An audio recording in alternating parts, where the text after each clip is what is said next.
Bonjour à tous et à toutes et bienvenue sur cette chaîne YouTube.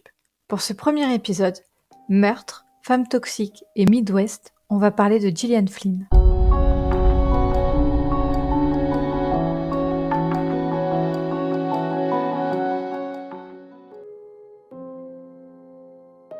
Gillian Schreiber Flynn naît le 24 février 1973 à Kansas City dans le Missouri. Sa mère est professeure de Reading Comprehension, une matière qu'on pourrait affilier au français puisqu'il s'agit de travailler la compréhension d'un texte et la rédaction. Son père, quant à lui, est professeur de cinéma. C'est par ce prisme que Gillian Flynn va être initiée à sa passion, les faits divers. En effet, son père avait des goûts très spécifiques au sein du cinéma de genre et n'hésitait pas à montrer à sa fille des films comme Psychose ou Bonnie and Clyde. Le terreau pour faire de Gillian Flynn ce qu'elle est aujourd'hui est presque prêt. Seule ombre au tableau, sa timidité maladive. C'est une adolescente qui a du mal à trouver sa place au sein du lycée et auprès des autres jeunes de son âge. Elle se décrit elle-même comme « painfully shy », ce qui se traduit par « douloureusement timide ». S'exprimer n'est donc pas le fort de Gillian, alors à défaut de parler, elle va trouver une nouvelle façon de traduire ses pensées, l'écriture. À l'université, elle allie ses deux passions, pour l'écriture et le fait divers, en étudiant le journalisme. D'abord à l'université de Kansas, à Kansas City, puis à l'université de Northwestern, à Chicago, dans l'Illinois. Au début, elle songe à devenir reporter criminel. Cependant, de son propre aveu, elle n'en a pas le talent et se rabat sur les chroniques culturelles. C'est en 2014 qu'elle rencontre un succès international lorsque David Fincher adapte son troisième roman, Gone Girl. Son premier roman sort en 2006 sous le nom de Sharp Objects ou Sur ma peau en français. Que ce soit le titre original ou la traduction française, tous deux font référence à un aspect important de l'histoire que je ne spoilerai pas ici, mais qui est en rapport direct avec le personnage principal, Camille Pricker. Cette dernière est journaliste presse dans un petit journal de Chicago. Alors qu'elle est au bout du rouleau, son rédacteur en chef, un homme plutôt bienveillant, la pousse à retourner dans la petite ville d'où elle est originaire, Wind Gap, dans le Missouri, à la frontière avec le Mississippi. Deux petites filles ont disparu en l'espace de 2 années, et l'une d'entre elles a été retrouvée, sans dents. Camille y va pour écrire des articles, mais elle est contrainte dans cette ville morne à mener l'enquête et lutter contre sa mère toxique. 3 ans plus tard, en 2009, sort son second roman, Dark Places ou Les lieux sombres. Cette fois, l'histoire prend place à Winaki, une petite ville du Kansas. À l'aube de l'année 1985, Ben Day, 15 ans, est accusé par sa petite sœur de 7 ans, Libby, d'avoir tué leurs 2 sœurs et leur mère. L'enquête est bâclée et il est tout de suite condamné à la perpétuité. 23 ans plus tard, Libby est contrainte de remettre son témoignage en jeu par nécessité financière. C'est en 2012 que son roman le plus célèbre, Gone Girl ou Les apparences, est publié. Alors que Nick travaille dans son bar de New Carthage dans le Missouri, il reçoit un appel de son voisin. La porte de sa maison est grande ouverte. Et lorsque Nick rentre, sa femme est introuvable et le salon est complètement retourné. L'alerte de la disparition est tout de suite donnée. Sauf que Nick doute de plus en plus que sa femme ait été kidnappée et surtout, tous les indices conduisent vers lui. Enfin, en 2016 sort sa dernière fiction, une nouvelle, The Growing Up, ou Nous allons mourir ce soir. La narratrice est à la fois une travailleuse de plaisir et une voyante. Du moins c'est ce qu'elle fait croire. Elle n'a aucune vision. Elle se contente de deviner ce dont ses clients ont besoin et le leur dit. Sauf qu'elle se retrouve confrontée à une femme, Susan Burke, qui est persuadée que sa maison est hantée et que cela affecte son beau-fils qui en devient tyrannique. Et par appât du gain, la narratrice décide de l'aider.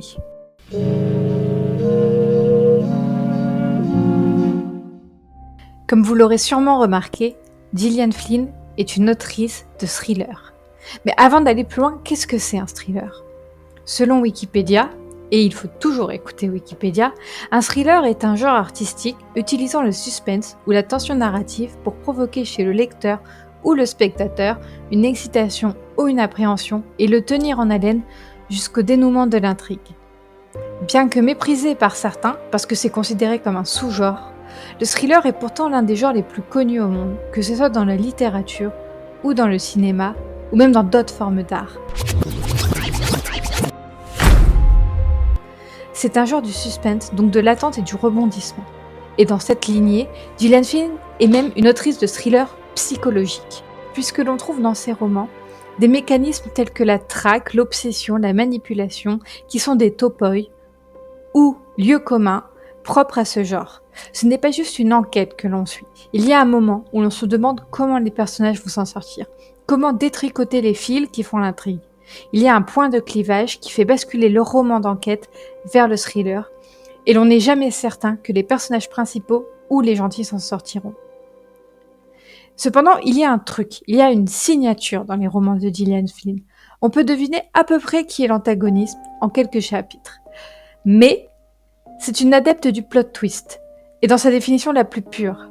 Aucune de ces histoires ne se ressemble, et surtout, aucune ne finissent pareil. Même si vous avez trouvé le ou la criminelle, vous ne pouvez pas vous assurer d'avoir la fin. Et pour intensifier son effet, eh bien, chaque roman est structuré de façon différente. Sur ma peau, le premier est composé comme un roman d'enquête psychologique basique, à ceci près qu'il n'y a pas un seul plot twist. Les lieux sombres est divisé en deux parties, comme je l'ai dit précédemment. D'un côté, on a l'enquête de nos jours, et de l'autre, on a ce qu'il s'est vraiment passé en 1985. Et les deux s'allient ensemble. Il y a des choses que l'on va découvrir de nos jours, dont on aura l'explication quand on va avoir le flashback. Et à l'inverse, on a des flashbacks dont on va voir qu'il y aura une répercussion importante de nos jours. Pour les apparences, on croit au début qu'on a une structure similaire. D'un côté, on a le récit de Nick, et de l'autre, celui de sa femme disparue à travers son journal intime. Sauf qu'en fait, il y a 3 parties à ce livre, et 3 dispositifs différents. Et enfin, dans Nous allons mourir ce soir, qui est beaucoup plus court, puisque c'est une nouvelle, on n'a que le point de vue de la narratrice, qui ne sait rien et qui ne comprend rien. Sauf que elle, contrairement aux autres narrateurs, elle n'est pas personnellement impliquée dans ce qu'il se passe, et donc c'est complètement un point de vue extérieur à l'histoire. Cependant, ce qu'on appelle la patte, la signature de Gillian Flynn, elle n'est pas juste due à l'intrigue et à la façon dont le roman est composé. C'est aussi son esthétisme qui se dégage à travers son écriture. Normalement, on dit un style, mais personnellement, je préfère parler d'esthétisme dans son cas, parce que je trouve qu'elle a des images très graphiques qui se transposent naturellement à l'écran. Et d'ailleurs, ce n'est pas pour rien si ces 3 romans ont été adaptés. Et donc, pour en revenir à l'écriture, elle joue sur les différents niveaux de langue, mêlant à la fois des propos extrêmement vulgaires, voire trash, à des passages beaucoup plus lyriques et beaucoup plus beaux. Il y a toujours cependant un pendant inverse. Si le vocabulaire est trash, donc, alors la scène aura une preuve émotionnelle plutôt positive, un semblant d'amour, une révélation qui permettra d'évoluer. Alors que si le style est plus classique, ça peut être pour des scènes qui sont désastreuses. Et par exemple, il y a cette scène au début de Sur ma peau, dans laquelle Camille décrit une cabane, dans laquelle les garçons se sont amusés à coller des images de femmes extrêmement trash et extrêmement objectualisées et sexualisées. Bien que ça soit une image assez laide et violente, le style de Gillian Flynn la rend tellement réelle, et en même temps elle lui donne une saveur et une profondeur qui fait que c'est une scène que l'on retrouve dans la série. À l'inverse, dans Les lieux sombres, il y a un moment où le narrateur, qui est un narrateur omniscient cette fois, écrit à la 3e personne, décrit un échange charnel entre Ben Day et une fille. C'est vraiment fait comme une espèce de documentaire animalier vulgaire. Et pourtant, c'est à ce moment où on se rend compte que Ben est un personnage beaucoup plus éloigné de l'image de l'adolescent benet qu'il avait jusque-là, et que c'est quelqu'un qui a une profonde colère, une profonde envie de vivre en lui. Et finalement, ces différentes structures vont permettre de mettre en avant les personnalités des personnages qui vont être en adéquation avec le lieu où ils vivent, mais aussi les problématiques que va soulever Gillian Flynn.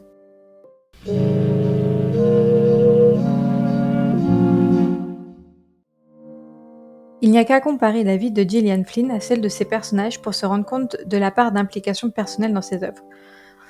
Tout d'abord, 3 d'entre eux sont journalistes. Camille Pricker dans Sur ma peau et Nick Dunne et Amy Elliott Dunne dans Les apparences. Cette fonction elle est pratique parce qu'elle leur permet de prendre part à l'enquête tout en restant à l'écart du rôle de la police. Et c'est d'ailleurs ce qui va permettre à Camille d'obtenir des témoignages bien plus intéressants. Et d'ailleurs, en fait, ce ne sont pas vraiment des bons journalistes. Camille, ses articles, on en a quelques extraits et ils ne sont pas vraiment terribles. Quant à Nick et Amy, ils finissent même par se faire licencier. Je trouve que le parallèle avec Nick, il est encore plus grand parce qu'il était justement chroniqueur culturel, tout comme Gillian Flynn, et tout comme elle, il s'est fait virer à New York et a dû retourner chez lui. Et donc, une fois licencié, Nick pense que son seul avenir, c'est chez lui dans le Midwest. C'est un schéma qu'on va finalement plus ou moins retrouver dans l'œuvre de Gillian Flynn, même si partir pour la ville ou revenir chez soi à la campagne n'est pas une solution pour aucun des personnages. La seule qui ne fera pas vraiment ce chemin-là, c'est Libby, tout simplement parce qu'elle n'a jamais réussi à se former une vie d'adulte. Et c'est quelque chose d'important, ce Midwest, dans l'œuvre de Gillian Flynn, puisque, comme je vous l'ai dit au début, Gillian Flynn est elle-même originaire de Kansas City, dans le Missouri. Et parmi ces 4 œuvres, il n'y a que la dernière qui se déroule à New York, une ville où elle a aussi d'ailleurs vécu. Et donc, que ce soit Winnequi ou Wind Gap ou New Carthage, ce ne sont jamais des grosses villes, mais plutôt des petites villes en marge de la société, un peu comme l'endroit où a vraiment vécu Gillian Flynn, puisqu'elle n'est pas originaire de Kansas City elle-même, mais de la banlieue, et d'une banlieue plutôt chic. Et là, on va plutôt se diriger vers Sur ma peau, dont d'ailleurs, si vous prenez des images, que ça soit de la ville d'originaire Gillian Flynn ou de l'adaptation en série, eh bien, les deux villes se ressemblent énormément. Le fait d'être enfermé dans des petites villes en race campagne, ça va donner une autre profondeur aux personnages, parce qu'en fait, ce ne sont jamais des inconnus parmi les inconnus. Alors, ce que je veux dire par là, c'est pas que ce sont des personnalités, au sens où on l'entend sur les réseaux sociaux aujourd'hui. En fait, ce sont des personnalités au sens où Camille, par exemple, est la fille de la famille la plus riche. À l'inverse, Libby, c'est l'enfant de la famille la plus pauvre et un peu des cas sociaux, entre guillemets, mais des cas sociaux qui ont un certain héritage, puisque ça fait des décennies que sa famille est sur cette terre. Nick, c'est l'enfant du pays qui revient après avoir été journaliste à New York, et surtout c'est le propriétaire du bar, le seul bar de la ville, qu'il a donc baptisé ironiquement avec sa sœur jumelle, le bar. Donc c'est en fait des gens qui ont une valeur, qui ne sont pas n'importe qui. Et c'est aussi ce qui va contribuer à ce qu'ils soient aussi impliqués dans ces affaires. Nick, par exemple, c'est un masque qui tombe, c'est une figure mythique de la ville qui est complètement brisée. Libby, à l'inverse, elle va tenter de redorer son image et celle de sa famille. Les personnages de Gillian Flynn, et là je vais parler uniquement des romans et non pas de la nouvelle, ont tous la sensation d'être des gouttes d'eau perdues au milieu de l'océan. Et cette sensation, elle est intensifiée par l'endroit où prend place les histoires, le Midwest. Gillian Flynn vient elle-même de cette région, elle en est très fière, elle l'affiche énormément sur les réseaux sociaux. C'est une pure locale, comme on dirait. Et pourtant, le Midwest, c'est le grenier à blé des États-Unis.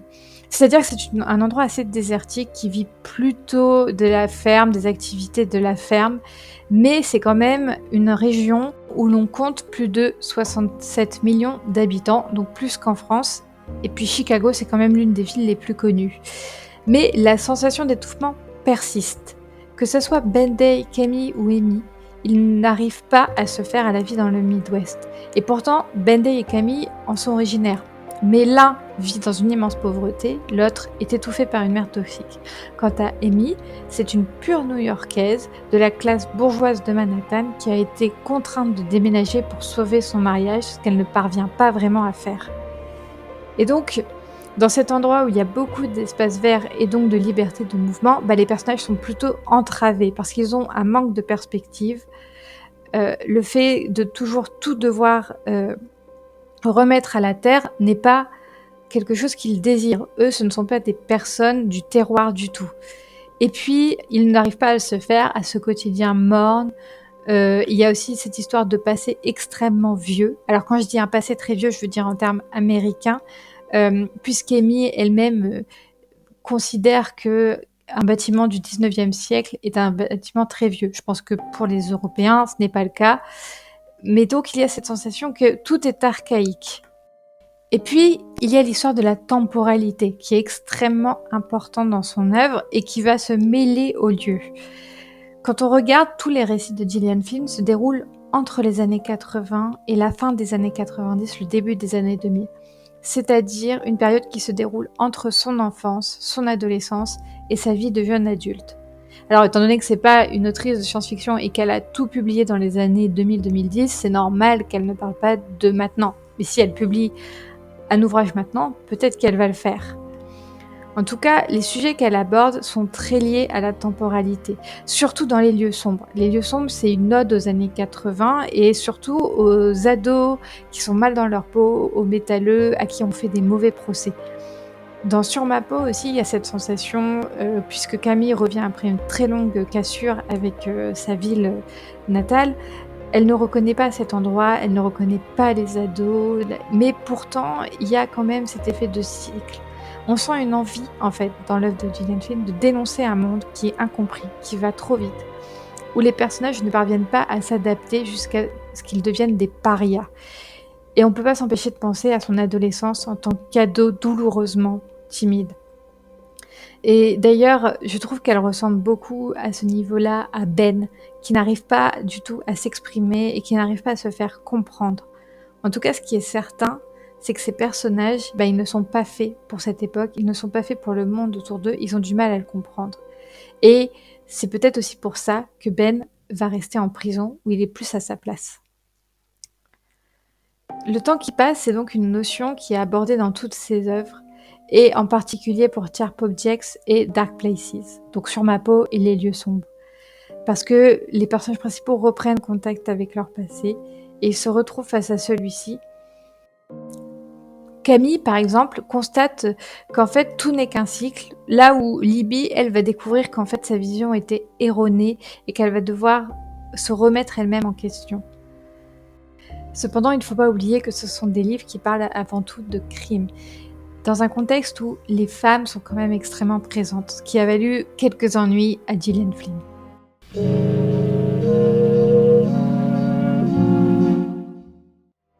Parce que beaucoup de ces personnages féminins sont cruels, Gillian Flynn a été taxée d'antiféministe, alors même qu'elle se définit comme féministe. Si j'ai bien compris, l'une des principales raisons, c'est une scène dans Les Apparences, durant laquelle un personnage féminin met en scène un viol. Pour certains, cela perpétue l'idée que les victimes d'un viol peuvent mentir, alors qu'on sait qu'en termes de statistiques, c'est faux. Cependant, je tiens à mettre en lumière que dans le même livre, il y a un autre personnage féminin qui peut se sortir d'une situation humiliante en prétextant avoir été abusé et qui décide de ne pas le faire.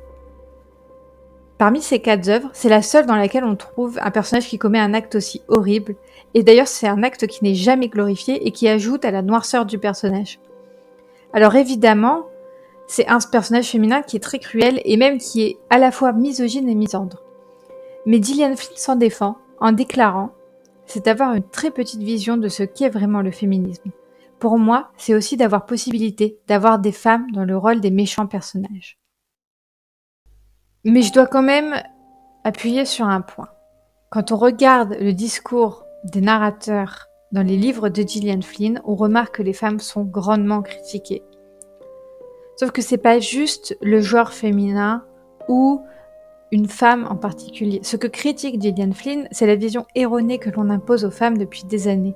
L'idée que être une femme et ce qu'elles doivent être, ce sont des espèces de ménagères sages et sans histoire. Et c'est une problématique que l'on retrouve dans chacune de ces histoires. Camille Pricker, par exemple, s'est échappée parce qu'elle ne parvenait pas à correspondre à ce moule. Libby Day, elle, n'y parvient pas. Du tout. Elle dit que c'est à cause du traumatisme qu'elle a vécu, et on peut la croire, mais on peut aussi voir que sa mère ne l'était pas, et donc peut-être bien qu'elle ne l'aurait jamais été. Quant à Amy Dune, elle n'y parvient pas non plus, et elle est même plutôt l'inverse, mais elle tente de devenir cette femme parfaite. Quant à la narratrice de la dernière nouvelle, elle est carrément, comme je l'ai dit, par sa profession même, l'antithèse de cette idée de la femme parfaite. Ce sont donc des femmes qui ne se retrouvent pas à travers le modèle que l'on impose à ce genre. Et puis surtout, la majorité des personnages féminins ne se retrouvent pas du tout dans ce modèle. Par exemple, il y a Go, la sœur jumelle de Nick, qui va d'histoire en histoire sans parvenir véritablement à trouver sa place, qui est une femme à l'esprit, à la force plutôt masculine, qui n'est pas particulièrement jolie, mais qui se trouve être quelqu'un d'extrêmement forte. Il y a aussi Patty Day, qui élève seule 4 enfants. Et puis il y a Susan Burke, qui elle est censée être cette femme au foyer absolument parfaite, qui a une belle maison victorienne à New York, et qui pourtant ne s'épanouit pas dans ce rôle. L'exemple le plus probant de ces femmes qui s'imposent ce modèle qu'elles ne sont pas, ce sont très certainement le Club des larmes dans Sur ma peau. Alors que Camille rentre chez elle et qu'elle retrouve ses amies du lycée, qui sont toutes des femmes au foyer, jolies, épanouies, mariées à des notables, cette dernière les invite à une soirée qu'elles appellent elles-mêmes les soirées larmes, durant lesquelles elles regardent des films larmoyants et puis elles finissent toutes par pleurer. Sauf qu'à la fin, très vite, ça se finit en pugilat. Elles s'agressent les unes les autres et surtout elles s'en prennent à celles qui ne sont pas comme elles.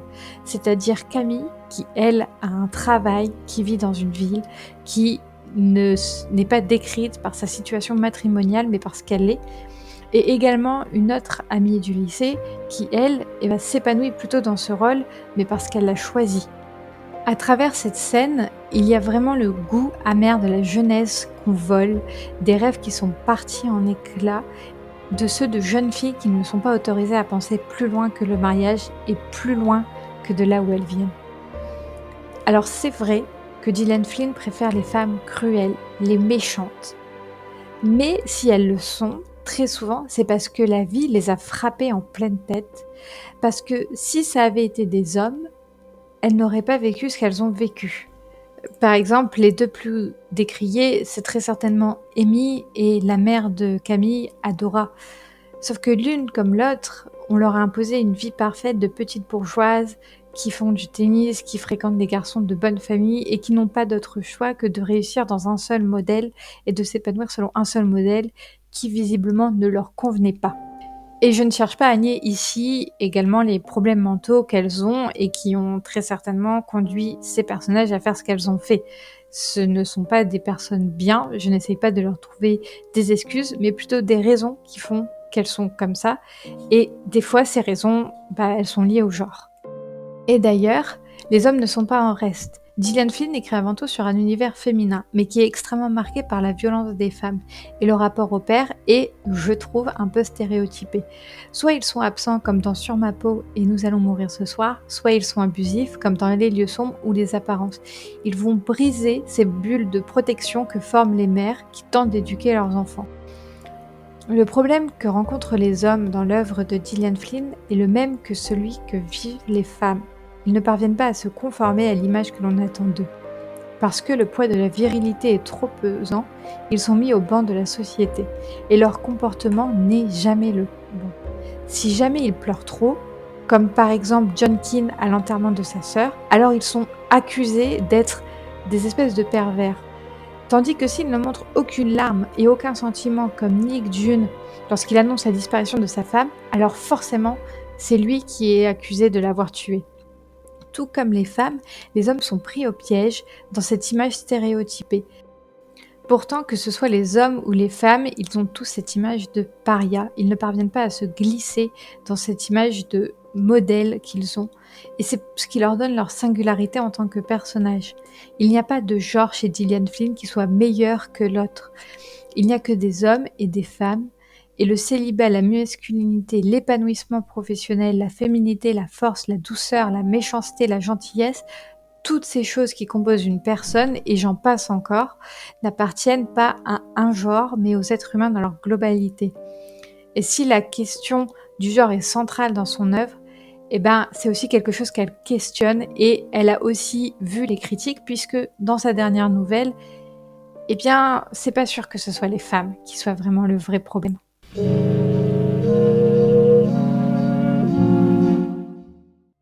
Parler de littérature, ce n'est jamais simple. Et d'ailleurs, la littérature, c'est pas si simple. On a tous notre interprétation, qui n'est pas nécessairement celle de l'auteur ou de l'autrice, et peut-être pas celui de son voisin ou de sa voisine. C'est encore plus évident pour une écrivaine aussi clivante que Gillian Flynn. Pourtant, je reste intimement persuadée que les problématiques sur lesquelles elle a été accusée ne sont pas ce qui font le ciment de son œuvre. Personnellement, ce qui m'a vraiment touchée, c'est cette philosophie propre au Midwest et ce sentiment de n'appartenir à nulle part. Je pense que par la suite, elle va s'étendre et elle va aborder de nouvelles problématiques aux antipodes de ce qu'elle avait écrit. Alors c'était tout pour cet épisode. N'oubliez pas de mettre un pouce bleu, de vous abonner et n'oubliez pas, il n'y a pas que la couverture qui compte.